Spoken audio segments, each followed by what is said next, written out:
Hi, I'm Neil from Forge Ways, and today I'm doing another Coed Lleol video to show you how to make a spatula from the woods.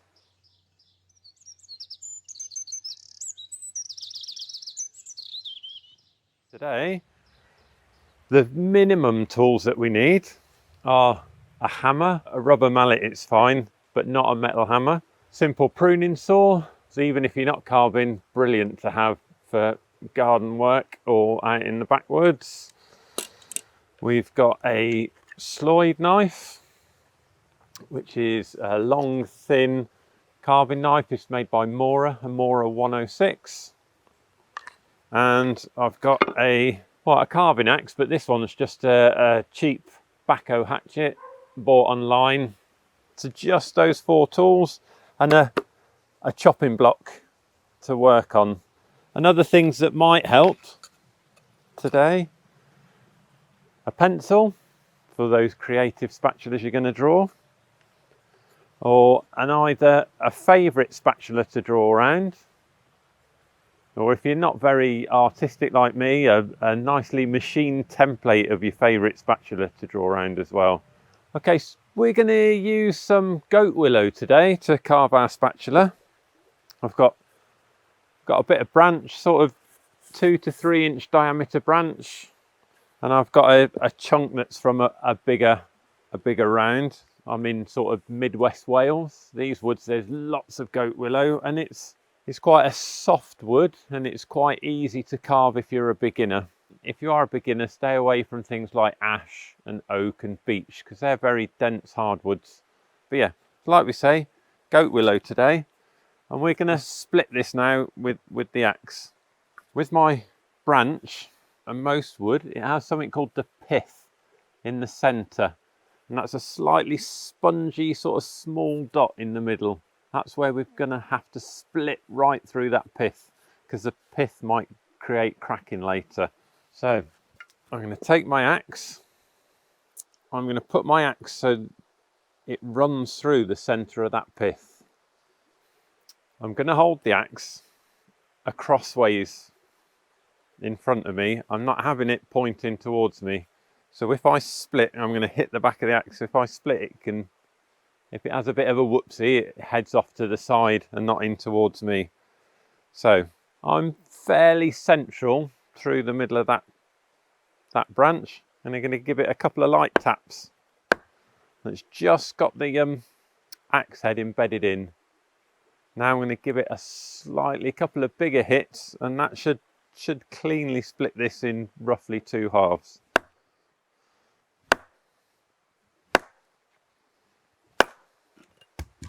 Okay, so the axe went off to the side, no issues there.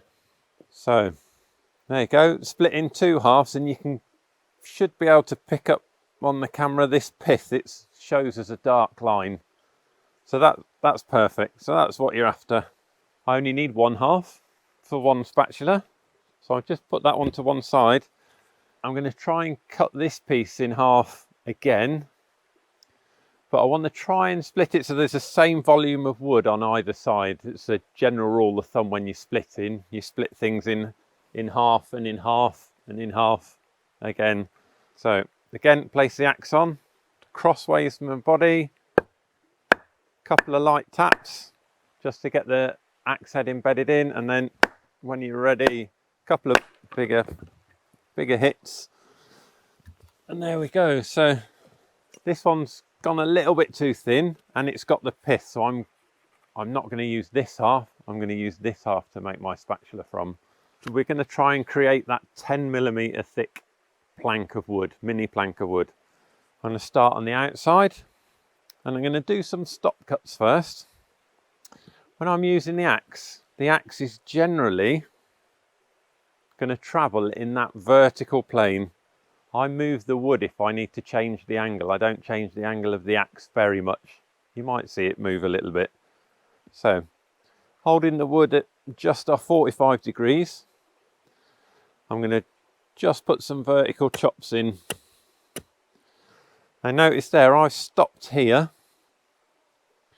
I only work on 2/3 of the piece of wood, and then later on I'll turn over and I'll work on that other third to half that I've not chopped.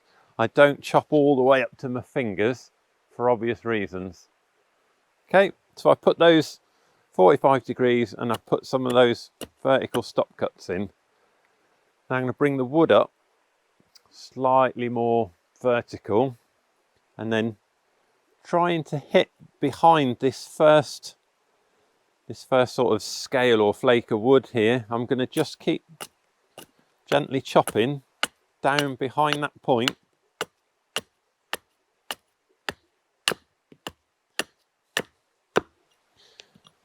So I'm taking off, I'm almost planing a flat bit of wood on the back, and that's quite quick. So I want to do this bit. I'm going to turn it up. You'll notice I'm holding the axe sort of just above centre. I might sometimes creep up towards the head. I'm never holding it here. There's no marauding Vikings. I'm not going to swing it like this. It's all nicely controlled. So where you feel comfortable, somewhere between the middle of the axe and the head. So 45 degrees. Do some stop cuts, just loosen the fibres. And then I'm going to try and concentrate to try and hit that axe at the same point behind this chip that I'm curling off. You see, I'm starting to create a flat top there. So we'll just keep doing that for a bit longer.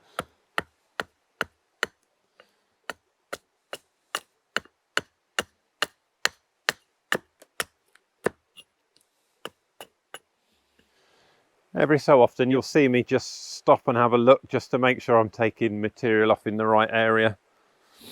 I'm getting close to the thickness that I want now. I want to remove this bark and I'll just square up the sides just to make the next step a little easier. Put a couple of those stop cuts in at 45 degrees, then tip up a little bit higher. And I just plane those away. So remember, you can always take more wood off. You can't stick it back on very easily. So my next stage, once you've got to that plank stage, is to draw your design on. So a couple of things to note really. So wood has a grain direction. So it's like a tightly packed group of straws all bound together. So in this piece of wood, I've got all the fibres, all the grain is running top to bottom through the piece of wood. What I wouldn't want to do, I wouldn't want to put my template or draw my spoon on a funny angle. I'm trying to get the grain, obviously there's a line drawn on this template, I'm trying to get the grain of the wood to run from the very top to the very bottom of the spoon. It keeps it nice and strong.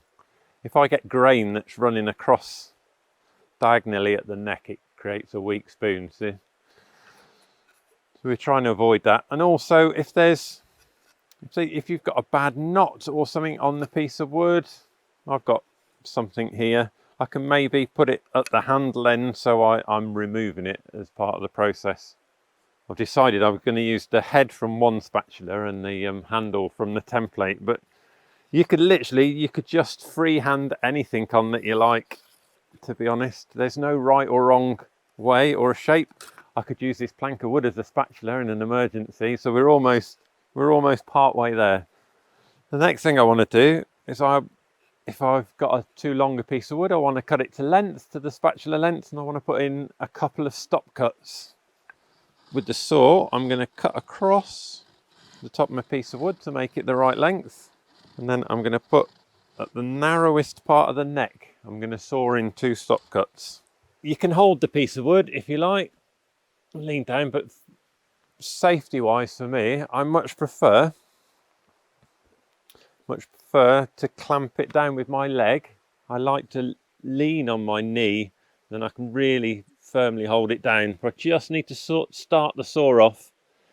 So I just put this thumb on the back of the saw and very gently, and when it's just starting to cut in, I like to take my hand away and I lean down, and this way I've got my hands completely clear.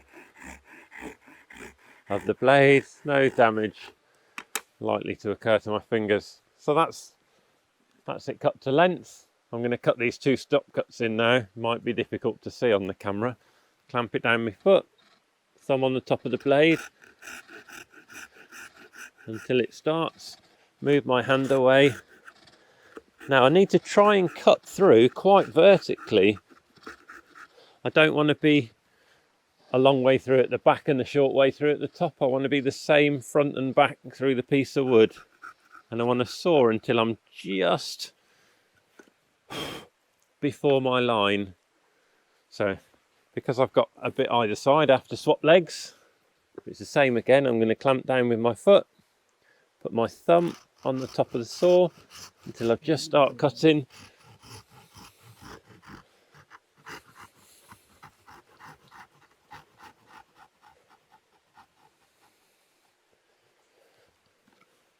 So there you have it. I've got it cut to length and I've got 2 stop cuts. So we're going to use a battening method to get rid of this excess wood and get it closer to a spatula shape. So using the axe, I'm going to try and remove these sections of waste wood either side of the handle. And there's a very quick way to do it, but it's quite explosive, and sometimes this method might dictate what shape your final spatula turns out rather than what you were planning. Essentially, I'm going to place the axe on the wood and I'm going to be outside of that stop cut. I'm not going to be inside the stop cut, I'm going to be outside.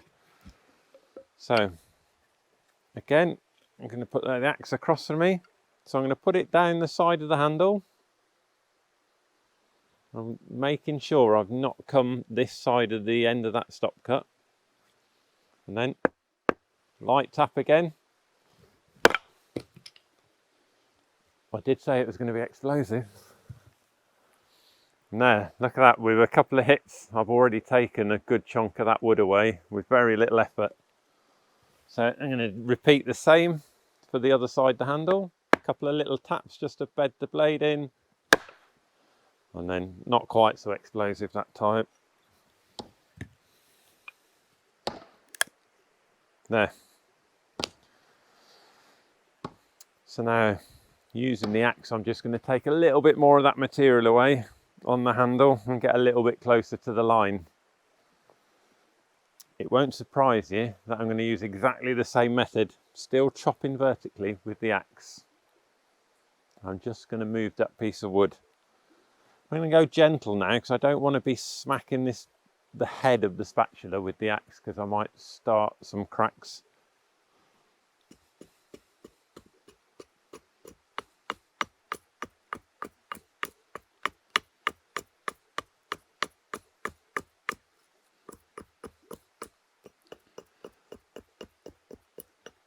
Notice I've moved my hand up towards the head of the axe and I've almost put my finger up on the side as well. It just gives me a little more control.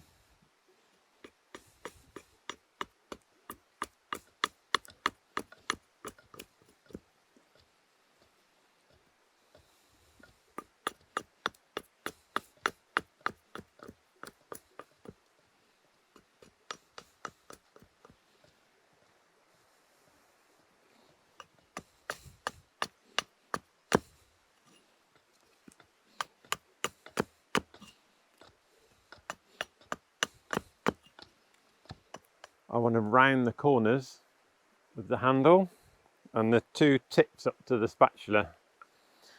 Now, the easiest way to do this is with a bump cut. So I'm going to place the axe onto the wood, sort of 45 degrees to that corner I want to take off. I'm going to bring them up together and down together and literally just bump off that corner. I'll show you again. Axe on the piece of wood, bring them both up together. And if I do it really pronounced, I can take a really big corner off. So then same up on the top. And if I need to do it a couple of times to get more of a round, that's okay.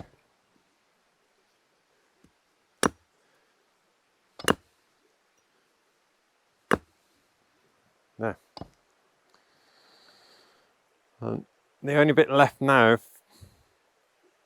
to make it finally start to look like a spatula are these corners. Sort of the transition from the head into the neck, and they can be a little bit tricky. So I'm going to hook my spatula on the edge of the block here, just to try and give it a bit of support. And I'm just going to very gently, I'm going to nibble a little bit away of the corner, and then I'm going to start on the next edge. And then I'm going to come back onto the back edge. Then I've left a ridge down in the middle, and I'm going to take that one. I'm not trying to do really big powerful strokes because I don't want to hit the handle. So that's one. I'm close enough for the lines there. I'll be able to clean up with the knife in a minute. So I've got a little bit less to hook on. I can put the end of the spatula on the block.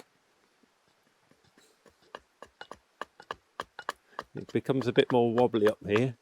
So yeah, down there, whichever you find more comfortable. There you go. So starting to look like a spatula that way, but I've still got quite a lot of thickness of wood. So before I put the axe away, I'm going to try and get some of that material away with the axe, because we use the most efficient tool first. So it's a lot of effort to remove a lot of material with the knife. So we're going to stick with the axe, and we're going to take the head's thickness down. I quite like a chunky handle, but yeah, we can also use the axe to take more off the handle if we want as well. So it's a simple task again. We're just going to vertically chop. We're going to put a few of those stop cuts in, and then I'm going to move up quite vertically.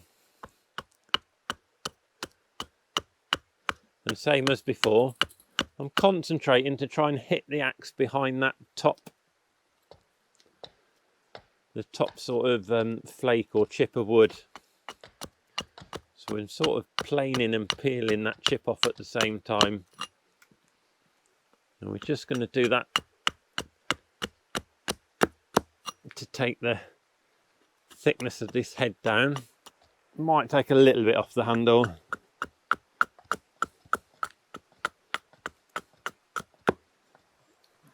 Okay, I think that'll do for the axe work now, and we're going to move on to the knife. So now we've finished all the axe work, we're going to move on to the knife to get closer to our lines really, and just refine the shape, and then remove the last bits of wood that we don't want, and we'll have our spatula. But just a quick tip on safety on these knives. I don't want to hold my hand in the middle and then pull the knife out the sheath, otherwise I'll end up cutting across the back of my fingers. So top tip with knives and sheaths is either pull at both ends, or you can just click it off with your thumb. So a couple of different styles of cuts then that we're going to need to refine this shape. So the one I use the most is the thumb push. So I'm going to use the hand that's holding the wood, its thumb, to push the back of the knife blade. I'm not going to really move my right hand holding the knife at all. So I've got a curve here. I want to make this more of a pronounced curve. So I'm literally going to put the knife on, push the back with my thumb. And I very quickly just created that curve. I've got a slightly smaller curve on this side of the spatula, so I can either do the same or I can use the thumb pull, which is, as if I was going to peel potatoes. Maybe people of a certain age will remember. I'm essentially going to use my thumb on the wood to pull that knife into the web of my hand. So just to take the tip of that top off, and just flatten that off, and then I can go back to creating the slight curve with that thumb push. Knife on the back of the blade. And then I'm happy with the top shape, so I'm going to move on to inside the shoulders. So again, that thumb push, pushing on the back of the blade, and I'm going to have a slight rotate with my wrist now, so because I want to try and track a slight curve. So I'm pushing with my left thumb and I'm rotating with my right wrist.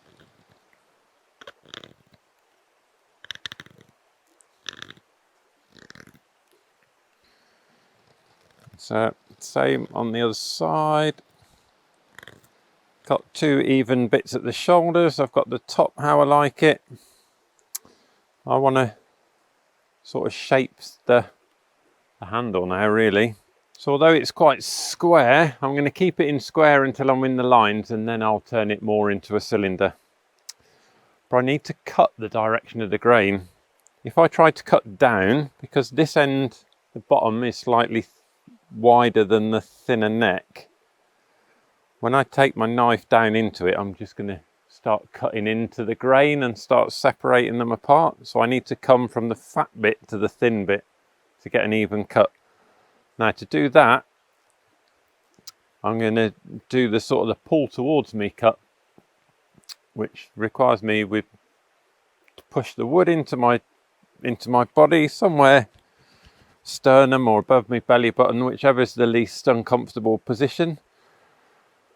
Then I'm sort of making a fist, and the sharp edge of the blade's facing me and the point slightly away. And as long as I keep my arms in, I can't cut myself here. So I'll bend over so hopefully you can see a bit more. And I'm going to pull my arm down like this, down the length.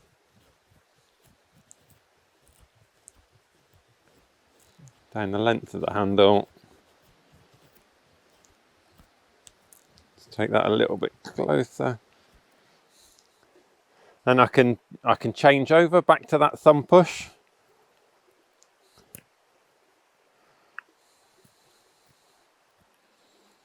And then I'm going to just try and smooth out that transition with the thumb push where the neck meets the handle. And there, I'm close enough on that side. I'll do the same on the other side. So I flipped it over so I can't see my lines now. But yeah, pushing it into my chest, arm by my side. And then I've got a little bit where it transitions from the neck into the handle. And if you're a beginner, switching between all the knife cuts is really good, just to give your hands a break. They'll quickly become achy using this thumb push. And again, just as I'm tracking that curve, this is getting a little bit of a twist. I'm getting a little bit closer there now. To turn this handle into more of a cylinder, I'm going to essentially cut across 45 degrees and take the sharp edges off, and it'll almost go from a four-sided square to more of an octagon. So again, I need to come from fattest bit to thinnest bit. So I'm going to start up the end.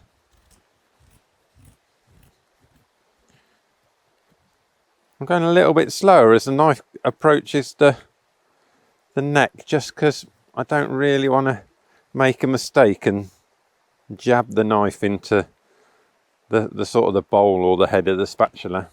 I'm just going to rotate round, do the same on the next edge.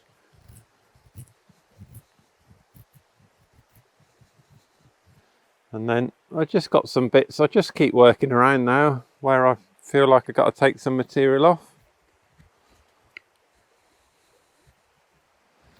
I'm getting pretty happy with the shape of the handle, but I want to neaten it up a little bit. So again, I use the same cut as pulling towards me, but this time I'll use the fingers to push on the back of the blade, just to give me a little bit more control, and then I can rotate this wrist at the same time, and I can just slightly emphasize that bit, and then I can just finish it off with a bit of a push cut. And there, sort of, this is turning out to be like a bit like a Smurf spatula. So really, the last things I've got to do to turn it into a fully functioning spatula, you can see all the axe marks, and I need to get and clean them off so I've got a nice clean surface, and I need to just take the thickness down, otherwise it's not going to lift my favourite pancakes or fried eggs. So again, it's the thumb push. I've got a high point here now, and then I'm going downhill that way and downhill that way, so I need to change direction with my knife, so I'm always going downhill. So again, just clean up this bit.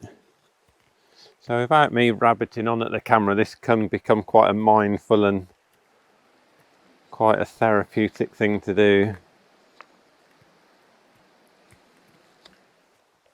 And then I got some square edges I'm just going to chamfer off.